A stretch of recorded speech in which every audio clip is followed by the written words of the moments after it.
Oh, damn. So anyway,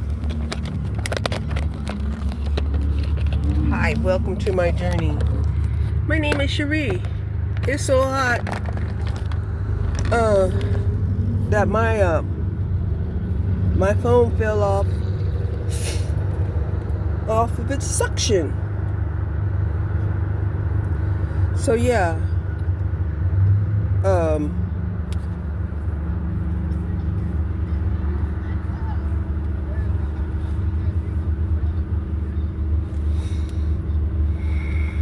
so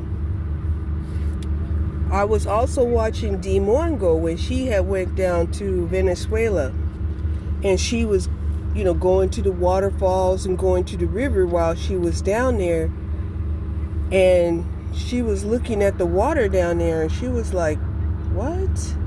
The water was brown and yellow, and anyway, it was hard for her to even find some water that was actually clear or blue.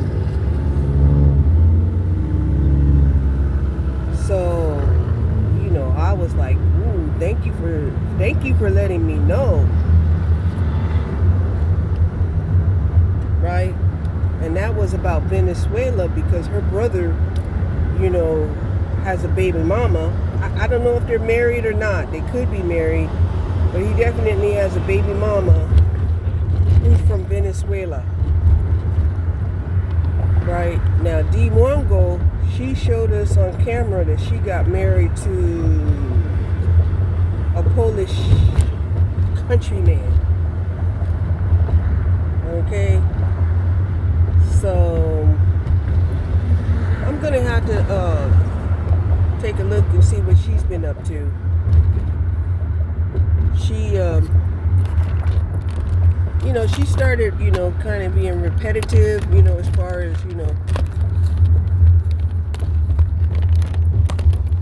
cooking African food for her European family, that I didn't really feel like I had to pay attention to her channel like that no more. So yeah. So yeah, there it says ethanol free. So if you go and you try to get gasoline that's ethanol free, you have to pay like $5 a gallon.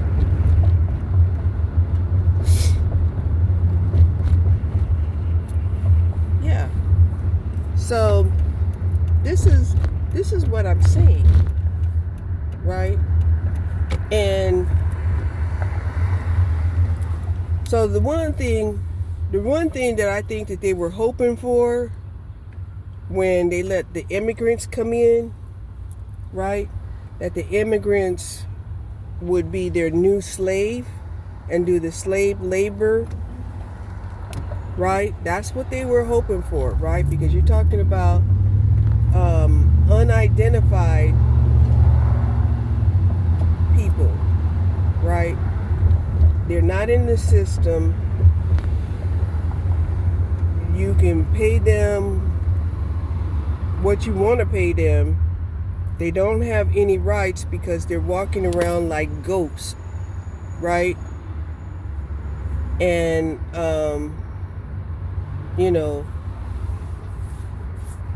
now Trump is like, no, I'm gonna pick you up and I'm gonna give you an ID. I don't care what you was called in your country, but here we gonna track you down. We gonna hunt you down and we gonna keep track of you. Otherwise, they felt like, they can't truly control and lead this country without knowing the variables that affect, their ability to lead and, safeguard this country.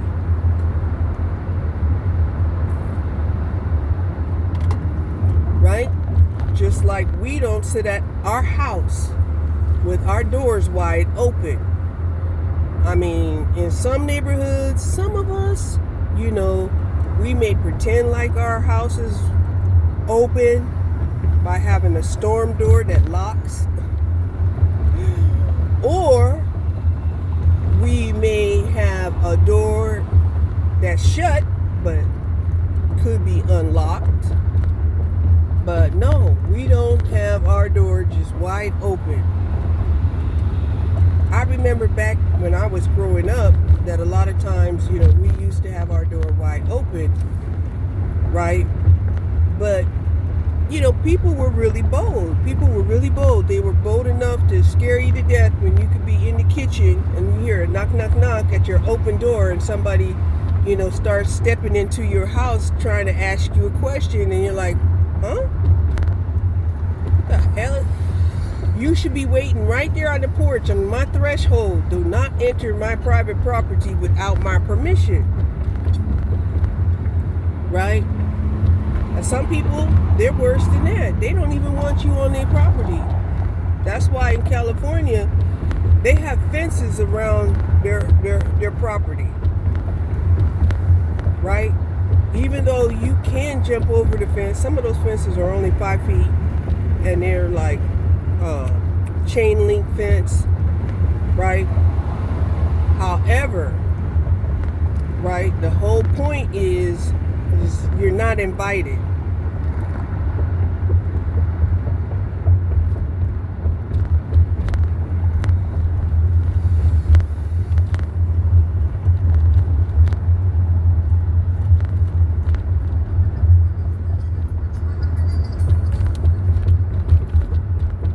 Now, I'm going to get back to what I was talking about before my phone fell. What I was talking about before my phone fell. Dang, all of these neighborhood Walmarts, they're changing. At least the ones that are in my neighboring neighborhood.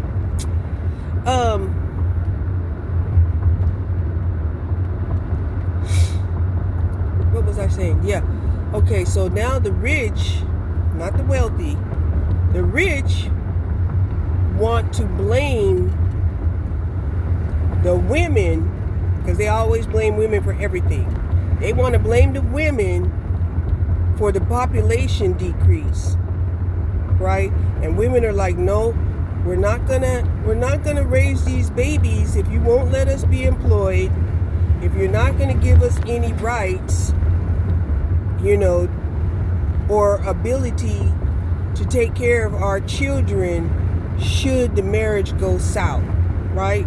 And a lot of these marriages go south because the men are not being taught how to function in a marriage.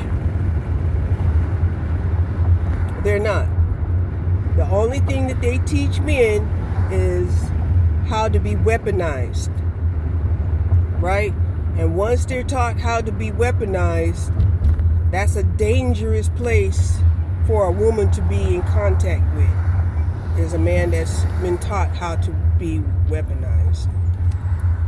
Because, of course, he will practice on her for sure.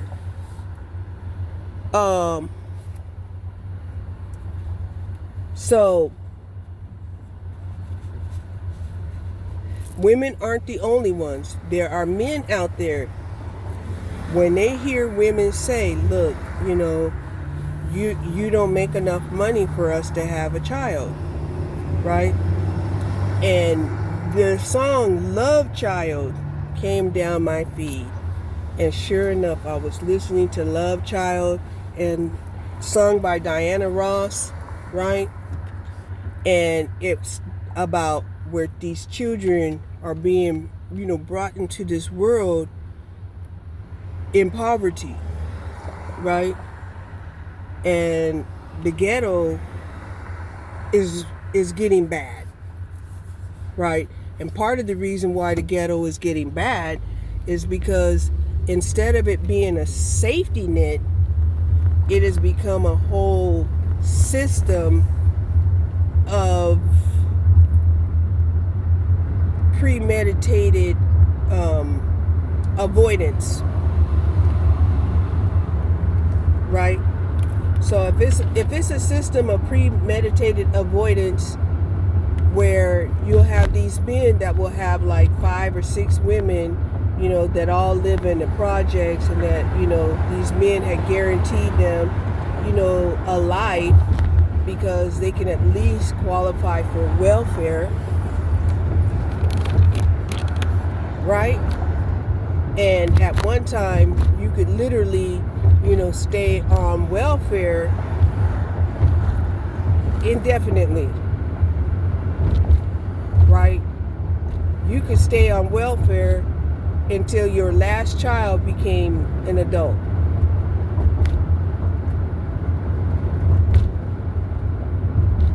Right? So that's one of the reasons why they decided, well, because they do this in Europe. In Europe, and it's been brought over here to America. In Europe, they would make the women have to work just to receive the welfare, even if they were on disability, unless, they have like a mobility issue and they cannot find a job that they can do, right? And that was another thing that they thought they were going to get, the free labor again, right? The free labor, like, oh, don't worry about it, we're going to get these welfare women, to provide the free labor, or,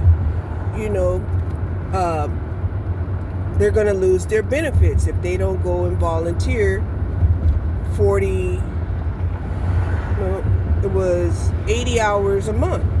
So that's like a part-time job, right? Whether, and they stink, whether you're paid or not paid, right? Either you get off of the system, or, you end up, involved in a type of slavery, right? Why do I say it's slavery? Because here you are,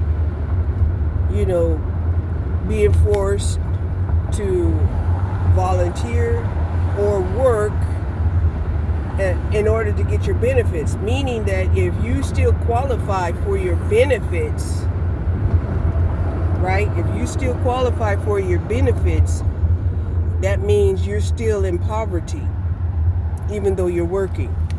And this is a common theme that's going on in America, right? In America, we are being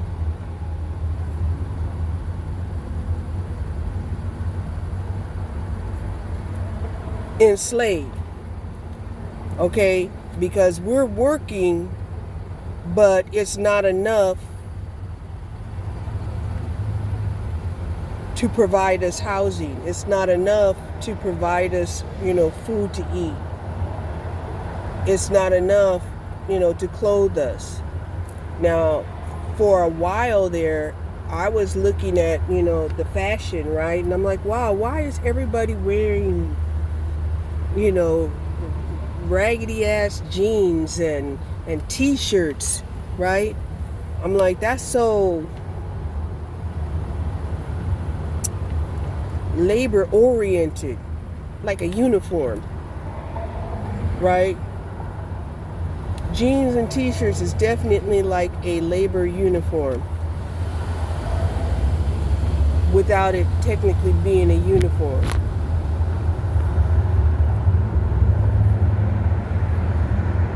Right, when I have volunteered down there at the state fair, that's what, the uniform was. The uniform was jeans and t-shirts. I didn't like it. It wasn't mandatory, but they definitely let you know that it was acceptable. Right.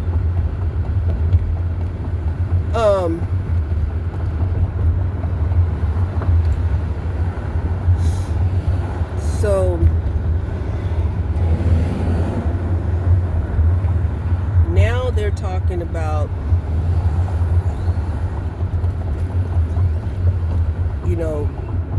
people on Social Security are going to be affected by delayed or an untimely payment this month from Social Security. And I'm in my mind, I'm like, no way. It should, there's no way that people who are disabled or who are on fixed income should ever have to face that. All of those people should be paid on credit from the Social Administration. Period. Okay? But, one of the things that they have brought up was, well, you're going to have to seek out more charity organizations and those debit cards that they've been issuing out, those things are real. And I'm like, why are they real? Why would you be giving people money under the table rather than give money on the table to the people that are supposed to have it? Right? But here's the thing. You're giving an organization,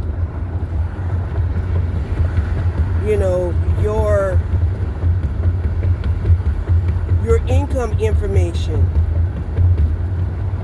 your ID, right?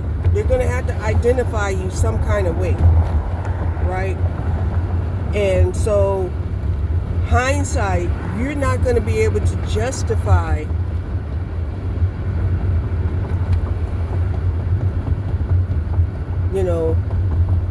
what they were paying you for, because they're not a government agency, for real. They're not. And my thought is, well, damn, if they're a state agency, they already should have access to who you are and whether or not, they should, inform you that you can receive,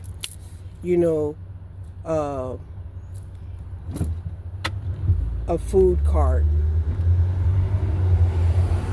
right? Because of course I can't see them just handing you just call up and they're like, okay, we're going to send you this card, right? They can send you a virtual card, sure, or then they have to get your personal information, right? Also, because they have to send it to your address, they're going to get data on you. Your name, your address, something that identifies you, yeah. Is it a charity organization that's providing this? It could be. So, who's monitoring these charitable organizations to make sure that your information is secure?